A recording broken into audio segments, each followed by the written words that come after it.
хочу со своей стороны вам такой посыл как бы донести, что все-таки, ребята, учитесь и еще раз учитесь. Это, вам это всегда поможет в жизни. В переходный момент у меня было поступление в Эстонскую гимназию. Решение это было сложное. После 10 лет обучения в русской школе перейти, так скажем, в эстонский коллектив и начать учить эстонский язык. Почему я сделал это решение?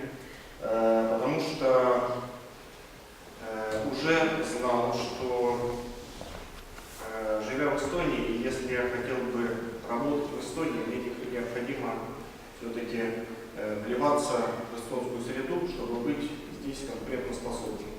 Я учился в Таллинском техническом университете по специальности теплотехника. В 2001 году я поступил, в 2004 году я закончил бакалавриат и за год экстерном закончил магистратуру. Сейчас учусь до сих пор еще в докторантуре, немножко больше это времени у меня заняло, но очень надеюсь, что этим летом получу свою докторскую диссертацию.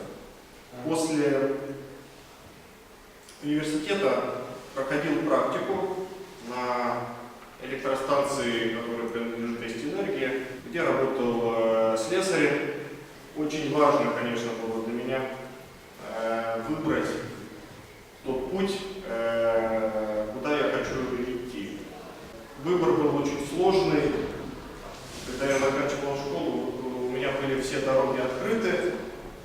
Можно было пойти на экономиста, можно было пойти на юриста, можно было пойти на биолога, на генетика.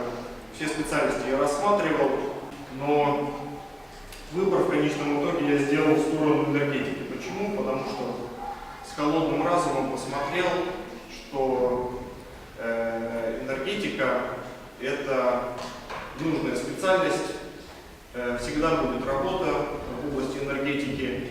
После окончания университета мне предложили место в Эстонгазе, где я работал диспетчером службы. То есть после работы в Эстонгазе мне предложили работать в Вестэнергии, в основных сетях, где я работал аналитиком. Пару лет спустя открылась вакансия в Вестэнергии в главной конторе.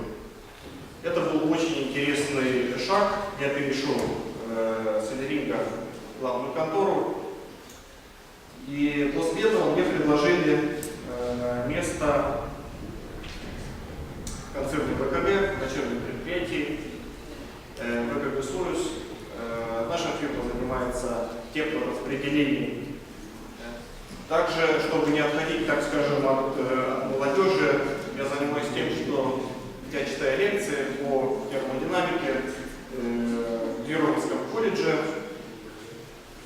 Тоже молодые приходят, хотят учиться, и очень приятно, что я уже каким-то образом могу передать свой опыт.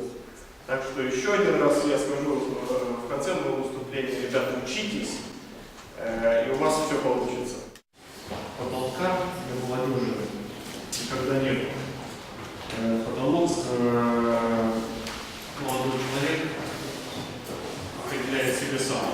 И если он чуть видит какое-то развитие впереди себя, я думаю, что потолка нет. Это все зависит от самого молодого человека. Я не могу сказать, что у меня были ошибки. Если что-то было, то это были рабочие вопросы. Ошибок я не вижу. И сейчас я бы ничего не менял, и ни одного действия, которое я совершил, я бы не изменил. Успешный человек тот, который видит свою цель. Вот, это очень важно, потому что если человек не видит своей цели, он не знает, к чему стремиться, и он не знает, как действовать, он не знает, куда идти, он мечется. Вот. Когда есть цель, тогда вы добьетесь своего.